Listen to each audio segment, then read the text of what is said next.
Voici donc le petit problème du jour. Trouver la somme de toutes les valeurs possibles des produits ABC, où A, B et C sont des nombres entiers naturels qui vérifient A est égal au PGCD de B et de C plus 3, B est égal à PGCD de A et C plus 3, et C est égal à PGCD de A et B plus 3. Bon courage, et surtout, amusez-vous bien! Alors la première chose qu'on peut dire, déjà, c'est que un PGCD est un nombre entier naturel, donc il est forcément plus grand ou égal à 1. Ainsi, le PGCD de B et de C étant plus grand ou égal à 1, A est plus grand ou égal à 4. Idem pour le PGCD de A et de C qui est plus grand ou égal à 1, donc B est plus grand ou égal à 4. Et PGCD de A et de B étant plus grand ou égal à 1, C est plus grand ou égal à 4. Maintenant, ce que je vais faire, je vais supposer que A est plus petit que B, qui est lui-même plus petit que C. Alors déjà, c'est vrai que le PGCD de A et de B est plus petit ou égal à A, qui est le plus petit des trois nombres. Ceci, ça va impliquer que C, qui est égal au PGCD de A et de B plus 3, eh bien, sera plus petit ou égal à A plus 3. Ça, c'est intéressant parce que, en fait, eh bien, ça va nous amener à étudier, en fait, 4 cas. Et seulement 4 cas. C est égal à A, C est égal à A plus 1, C est égal à A plus 2, et C est égal à A plus 3. Ça nous fait déjà du boulot. Donc je note tout ce que je viens d'obtenir, et comme je le disais, on étudie 4 cas. Commençons déjà par le cas C est égal à A. Si C est égal à A, étant donné que B est compris entre A et C, forcément, A est égal à B est égal à C. Or, A, c'est le PGCD de B et de C plus 3. B et C étant égaux à A, le PGCD de B et de C vaut A. Autrement dit, ça équivaut à dire que A est égal à A plus 3. C'est bien entendu impossible. Bon, jusque-là, ça allait. On ne peut pas dire que c'était trop violent. Maintenant, passons au cas C est égal à A plus 1. C est égal à A plus 1 équivaut à C moins A est égal à 1. Et on sait que tout diviseur de C et de A est un diviseur de la différence. Donc le PGCD de C et de A divise 1, autrement dit, PGCD de A et de C est égal à 1. Ceci va impliquer que B, qui est égal à PGCD de A et de C plus 3, vaut 4. B valant 4, A, qui est compris entre 4 et B, vaut lui aussi 4. Et dans ce cas-là, C est égal à 5. Mais ça, c'est en contradiction avec l'énoncé, parce que C, qui est égal au PGCD de A et de B plus 3, devrait valoir 7. On se retrouve encore avec un cas impossible. Bon, on a fait à peu près la moitié des cas, donc on continue sur la lancée. On passe à C est égal à A plus 2. Dans un premier temps, on va supposer que A est impair. Et comme C est égal à A plus 2, C moins A est égal à 2, donc le PGCD de A et de C divise 2.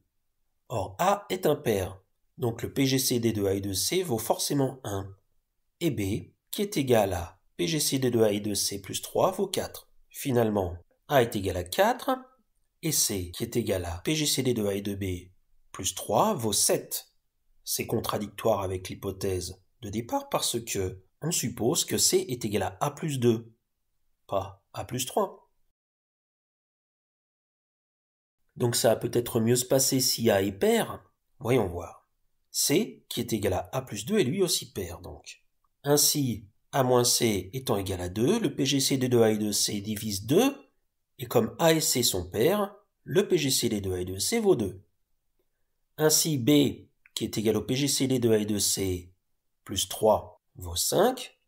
Ceci va impliquer que forcément A est égal à 4, parce que A est plus petit ou égal à 5 et doit être pair, et en plus plus grand ou égal à 4. Et dans ce cas-là, C est égal à 6, mais C est égal à 6, c'est différent du PGCD de A et de B plus 3, qui vaut 4. Tout simplement parce que le PGCD de 4 et de 5 vaut 1. C est égal à A plus 2, et donc impossible. Bon, bah voilà, il ne nous reste plus qu'un cas. J'espère qu'ils ne nous ont pas proposé un exercice boiteux.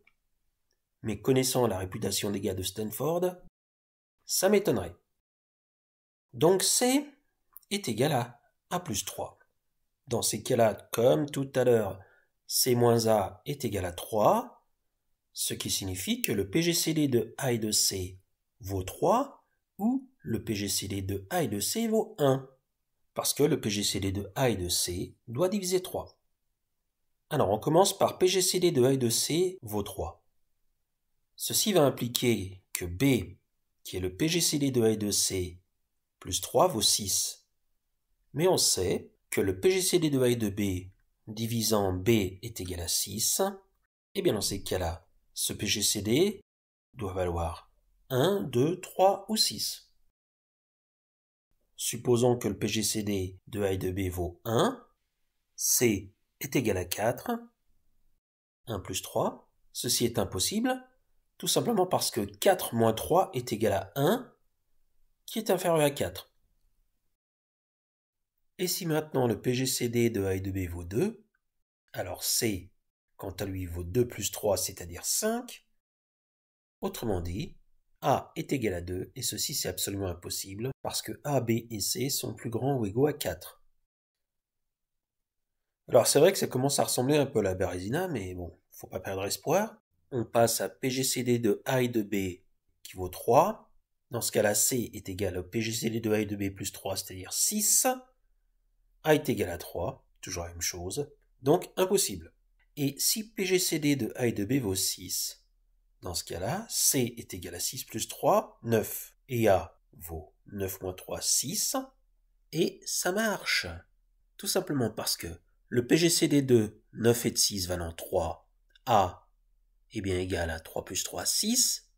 Ensuite, le PGCD de A et de C, c'est-à-dire PGCD de 6 et de 9, 3, B vaut bien 3 plus 3, 6.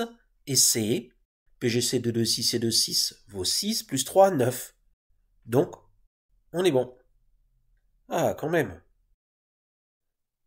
Et si C est égal à A plus 3, avec le PGCD de A et de C égale 1, alors B est égal à 1 plus 3, 4. Dans ce cas-là, ça signifie que A est égal à 4 et C est égal à 7. Eh bien, c'est OK. Regardons pourquoi. Le PGCD de B et de C est égal au PGCD de 4 et de 7 qui vaut 1 plus 3, 4. Donc A est bien égal à 4. Le PGCD de A et de C, qui est le PGCD de 4 et de 7, vaut 1, donc plus 3, 4, ça marche encore. Et C, le PGCD de A et de B, qui est le PGCD de 4 et de 4, vaut 4 plus 3, 7, donc ça marche. Ouf, j'ai bien failli croire qu'on n'allait jamais y arriver. Alors, pour résumer, A est égal à 6, B est égal à 6 et C est égal à 9. Une solution. A est égal à 4, B est égal à 4 et C est égal à 7. Une autre solution. Conclusion. La somme recherchée vaut 6 fois 6 fois 9 plus 4 fois 4 fois 7, 436. Bon, il n'y a plus qu'à aller chercher un bon cachet d'aspirine. Alors, si vous trouvez que ce que fait votre serviteur n'est pas si mal, n'hésitez pas à vous abonner, à cliquer sur le petit pouce, à partager et à commenter. Ce n'est pas grand-chose, mais ça fait toujours plaisir et surtout, ça motive.